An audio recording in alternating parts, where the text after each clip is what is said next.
खबर पीलीभीत जिले से है, जहां आज राहुल प्रियंका गांधी सेना कांग्रेस का जिलाध्यक्ष चुना गया, जिसको लेकर एक प्रेस वार्ता का आयोजन शहर के जाटों का चौराहा लकड़ी मंडी रोड कार्यालय पर किया गया, जिसमें नवनिर्वाचित जिलाध्यक्ष अनुभव गुप्ता उर्फ गोल्डी ने बताया कि उत्तर प्रदेश में राहुल प्रियंका गांधी सेना कांग्रेस का गठन गांधी परिवार के नाम से किया गया है।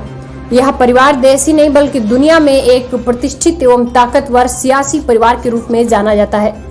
उन्होंने बताया कि इस परिवार ने अपनी शहादत, त्याग व तपस्या के द्वारा गरीबों, मजदूरों, किसानों, महिलाओं, नौजवानों व छात्रों के समस्त विकास के लिए अपना पूरा जीवन न्यौछावर कर दुनिया में एक मिसाल स्थापित की है।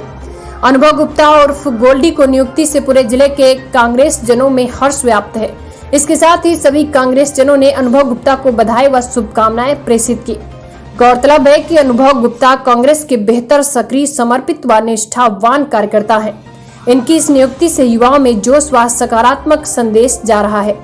इस दौरान अनुभव गुप्ता ने कहा कि कांग्रेस पार्टी ने मुझ पर विश्वास जताते हुए मुझे राहुल प्रियंका गांधी सेना का पीलीभीत का जिलाध्यक्ष नियुक्त किया गया है। अब इस जिम्मेदारी को मैं निश्चित रूप से संगठन के प्रति अपने कर्तव्यों का मेहनत व निष्ठावान से कदम बढ़ाकर पार्टी को आगे बढ़ाने का काम करूंगा और कांग्रेस पार्टी को मजबूती प्रदान करने के साथ ही उसे ऊंचाइयों की ओर ले जाना मेरी प्राथमिकता होगी। इस प्रेस वार्ता में कई कांग्रेस कार्यकर्ता मौजूद रहे।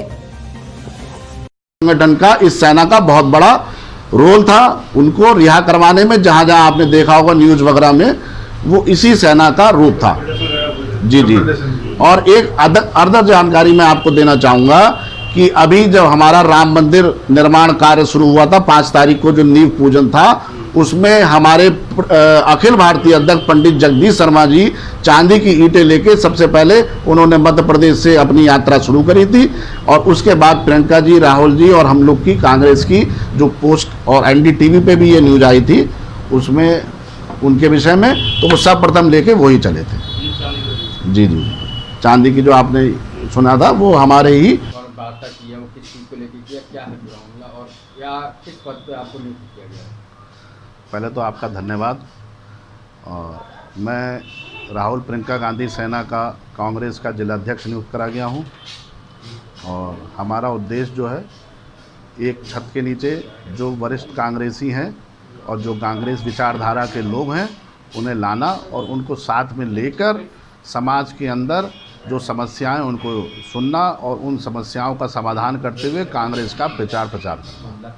किस तरीके से प्रतिनिधित्व करेंगे यहाँ पर जनता का? किस तरीके से प्रतिनिधित्व करेंगे? देखिए, सबको साथ लेके जहाँ तक संभव होगा सबकी समस्याओं को जानते हुए, और जो हमारे हाई कमान की तरफ से समय समय पर जो कार्यक्रम आते हैं, उन सभी कार्यक्रमों को जनता के बीच में हमें प्रचार प्रसारित करना है और उन कार्यक्रमों को करना है जिससे कांग्रेस मजबूत हो और जनता के बीच में जो भ्रम की स्थिति अन्य दलों द्वारा प्रचार करी जा रही है, उसको दूर करना और कांग्रेस की विचारधारा से लोगों को जोड़ना। जिस तरीके से इस पार्टी का जो नाम रखा गया है जी, राहुल प्रियंका गांधी सेना, जी, ये जो कांग्रेस की पार्टी है, ये वही का पार्टी है? ये वही पार्टी है। आप हमारे इसमें हमारा जो निशान है वही हाथ का पंजा है। हमारे नेता श्रीमती सोनिया गांधी जी। देखिए, मैंने अपने उद्बोधन से पहले सबसे पहले मैंने आपसे क्या कहा कि हमारी वरिष्ठतम स्वर्गीय नेता इंदिरा गांधी जी ने 8 साल की उम्र में एक वानर सेना का गठन करा था।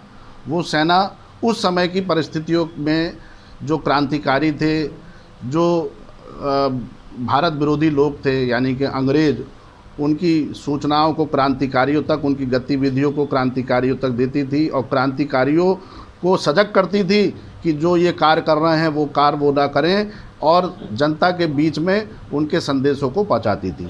सेम वही काम हम आगे लेके चल रहे हैं, इसलिए इसको सेना का नाम दिया। सेना का मतलब जो सिपाही होता है, हम सबसे छोटे हैं, सिपाही सबसे छोटा होता है और हम लोग सिपाही हैं, कांग्रेस के सिपाही हैं, हम लोग सबसे छोटे हैं। ये पद जो मुझे मिला है वो पद एक तरह से एक पुल की तरह काम करेगा।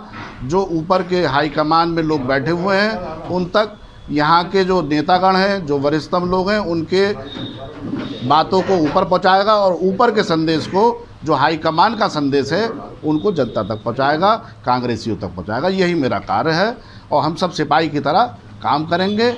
और सेना इसलिए इसका नाम दिया गया है क्योंकि सेना जो है, एक हमारे साथी बड़े भाई ने कहा कि जो घुसपैठिए, जिनका नाम जिक्र अभी हमने करा, सेना का काम जो होता है वो घुसपैठियों को ख़त्म करना होता है। तो जो कांग्रेस के अंदर घुसपैठी आ गए हैं और जो कांग्रेस की मूल भावना को ख़त्म कर रहे हैं, उन घुसपैठियों को ख़त्म करना, इसलिए इसका नाम सेना रखा गया है। सेना, आप ये कहिए कि सिर्फ सेना के नाम से हमने लिया, ऐसा कुछ नहीं है।